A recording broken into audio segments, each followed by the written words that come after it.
আসসালামু আলাইকুম প্রিয় বন্ধুরা, আমার আজকের ভিডিও খুরা রোগে আক্রান্ত পশু নিয়ে। খুরা রোগ বা এফএমডি রোগ।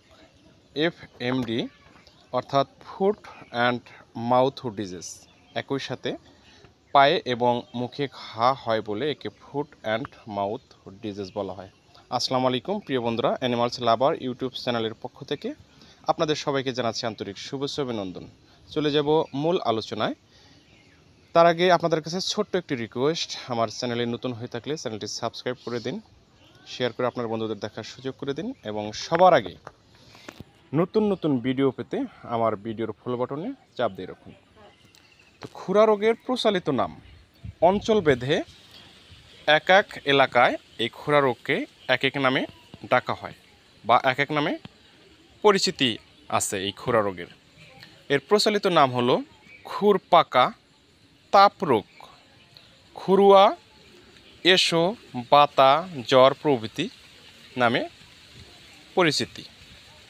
রোগের কারণ foot and mouth disease virus.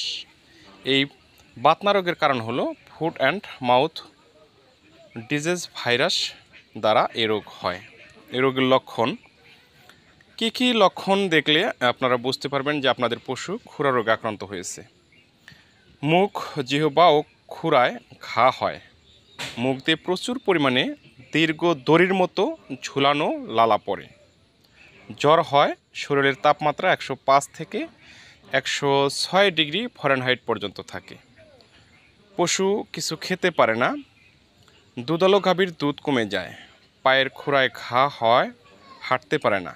মুখ ও জিহ্বার ক্ষত ফেটে মুখ থেকে সাবানের ফেনার মতো লালা বের হয়। এ রোগে আক্রান্ত বাছুরের মৃত্যুর হার বেশি। দুই খুরের মাঝখানে ঘা হয় এবং অনেক সময় ঘায়ের মধ্যে পোকা হয়।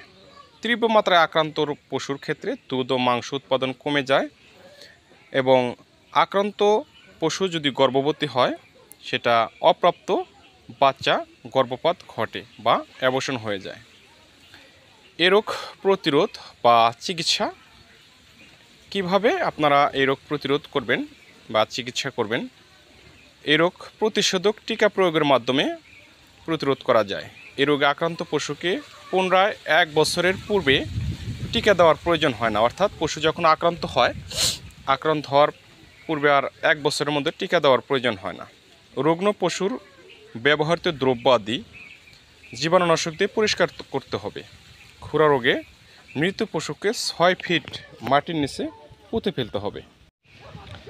মুখ ও পায়ের ঘায়ের জন্য হালকা গরম পানিতে ফিটকারি গুঁড়ো করে 1 গ্রাম 1 লিটার পানিতে বা পটাশিয়াম পারম্যাঙ্গানেট 1 গ্রাম 10 লিটার পানিতে এর যে কোনো একটি দ্বারা ক্ষতস্থান দিনে 2 থেকে 3 বার পরিষ্কার করে মুখের ক্ষেত্রে ভাজা সোহাগা গুঁড়া করে গুড়ের সঙ্গে এবং পায়ের ঘায়ের ক্ষেত্রে পরিষ্কার ন্যাকড়া দিয়ে মুছে 50 মিলি তারফিন তেল এর সাথে সমপরিমাণ নারকেল তেল, মনে রাখবেন 50 মিলি তারফিন তেল এর সাথে সমপরিমাণ নারকেল তেল মিশিয়ে তার সঙ্গে 5 গ্রাম ভাজা সোহাগা গুঁড়া করে মিশিয়ে দিনে 4 থেকে 5 বার ব্যবহার করতে হবে।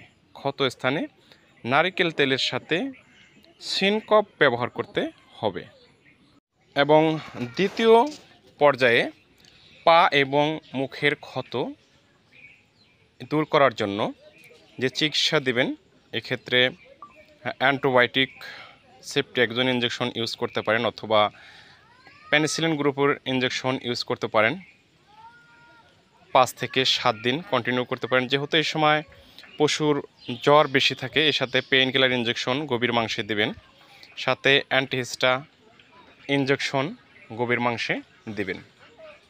যদি আপনার পশুর ওজন বডি ওয়েট 100 কেজি হয় তাহলে প্রতিদিন 1 ভায়াল করে প্রোনাপেন 40 লাখ অথবা ভেটোবেন 40 লাখ গভীর মাংসে দেবেন এবং সাথে যে পেইন কিলার ইঞ্জেকশন টাপনিল এই গ্রুপের ইঞ্জেকশন আপনারা 10 ml করে দেবেন। সাথে অ্যান্টিহিস্টা 100 কেজি বডি ওয়েটের জন্য 5 থেকে 10 মিলি দেবেন। বন্ধুরা, কেমন লাগলো ভিডিওটা অবশ্যই কমেন্ট বক্সে জানাবেন। ভালো থাকবেন সবাই। আপনার পশুর সুস্থতার জন্য আপনার খামারের পশুগুলোকে সম্পূর্ণ সুস্থ অবস্থায় খুরা রোগের ভ্যাকসিন করুন এবং অসুস্থ হলে সুস্থ পশু থেকে আলাদা রাখুন এবং চিকিৎসার জন্য আপনার নিকটস্থ অভিজ্ঞ পশু চিকিৎসক অথবা আপনার নিকটস্থ উপজেলা ভেটেরিনারি হাসপাতালে গিয়ে বিশেষজ্ঞ স্যারদের পরামর্শক্রমে চিকিৎসা নিন। ভালো থাকবেন। আল্লাহ হাফেজ।